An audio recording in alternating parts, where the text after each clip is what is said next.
Hi, this is Derek Curlew coming from the Live Fit Training Centers at our brand new office here. Today we're going to be going over 5 different foods and 5 different food swaps that you can do when starting off a diet. A lot of times when people are starting a diet, it's the biggest thing is giving up their favorite foods, their comfort foods, their go-to things. And normally it's not the main dish, it's the accompanying dish, and it's the side dishes and things like that that get us in trouble. Even more than that, sometimes it's just the toppings that we put on. So what we want to talk about is just what are some different healthy food swaps that you can do so that you can keep going with your program, stay on the right track with everything, but at the same time, not feel like you're missing out on all the good things you're used to eating. So some of the different things we want to talk about today. The first one is everybody loves mashed potatoes and French fries. So the easiest and the safest substitute for them would be sweet potato fries or sweet potato mash. It gives you some different flexibility. The carbohydrates break down a little bit slower, and the best thing is because they're not as starchy as the white potato is, your body's got a better chance of breaking them down because of all the extra minerals and all the different things that are in there. One of the greatest points of sweet potatoes has a lot of potassium, which will help to rid excess sodium from the body and help keep bloating and water retention down. So the first food swap we're going to talk about is in place of French fries, try to do sweet potato fries, or instead of mashed potatoes, do sweet potato mash. The next one is going to be, if you want to do a little healthier option as opposed to mashed potatoes or the sweet potato mash, option number 2 is to do cauliflower mash. Now, the first time I ever heard this, I thought it was the grossest thing ever. There's no way that cauliflower can taste like potatoes, but if you do it right, it's actually very, very good, and it's a lot healthier for you. Your difference is going to be anywhere from the range of 50 to 100 grams of carbohydrates to basically 0 carbs that are going to make you gain weight, hold on to any fluids, hold on to any type of excess calories that are going to carry over with you. So the cauliflower mash, the simplest way to do that is just boil all of your different cauliflower sprouts and stalks that you have, get everything all together in one pot so that when you stick a fork in it, they fall right off. The mushier you get them, the better you're going to get it. From that point, you're just going to mash at them. There's different things you can add in. You can add ricotta cheese to help thicken them up. You can do anything from like Greek yogurt, which has a very sour cream type consistency. And there's a lot of different tricks and tips. The best bet is find the recipe online and tweak it to your taste and your liking. There's different ways to season them up and spruce them up. One of the examples that a lot of people do is taking the dressing packets from either Hidden Valley Ranch or French onion or any of the different types and actually mixing that in with the cauliflower mash to add some flavor. You can also throw garlic, chives, anything you would normally do to potatoes, and you can do the same thing with a lot of success with the cauliflower mash.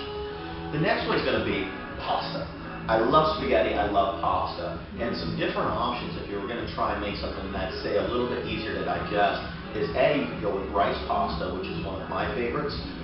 Again, it's just using rice, which basically babies, seniors, sick people, anybody can digest rice. So with the rice pasta, it's going to give you kind of that same consistency and texture, but it's going to be a little bit easier to digest. If you're looking for a healthier option, a healthier alternative than just going with rice pasta, the option I would say is spaghetti squash. And spaghetti squash is a really simple thing to do. Again, find a recipe online that you like, but the best way is going to be to cook it, get it nice and soft, and when you open up the squash, you're just going to take 2 forks and just keep shredding. It's going to look like pasta at the bottom of your pot. Once you get all that done, you can either crush up fresh tomatoes and garlic and basil and some different herbs, or the simplest way is take some fresh salsa from the store, put it right on top. You can even cut up some grilled chicken or some different things on there to add more volume and add more nutrients to it. And you basically have a great pasta dish right there with no guilt, no reservations of what you have to do. So you can go right at the pasta, but make it a healthier choice of pasta. The next one, like I talked about, our 4th option is when people are adding toppings to meals, and when people are adding kind of that side dish or whatever it happens to be, there's always the butter and there's the sour cream, there's the different things that are going to get you in trouble. Even something as healthy as dipping vegetables in sour cream, you're kind of defeating the whole purpose of eating the vegetables because you just threw in 15, 20 grams of fat. My best option, my best thing I would say to do is use that Greek yogurt that we just talked about. Greek yogurt has so much flexibility, and since it has kind of a very similar taste as a sour cream, you can use it in place of mayonnaise, you can use it in place of sour cream, you can use it in place of any sorts of dips. And what you're going to do is take the same Hidden Valley Ranch packets, you can do French onion, you can do all sorts of different flavors, there's buttermilk, there's different things you can do, but mix those packets up with the same consistency as you would with sour cream, and now when you're dipping your vegetables, you're going to have 20 grams of protein per cup as opposed to 25 to 50 grams of fat per half cup or cup of sour cream. You don't have to feel guilty about snacking.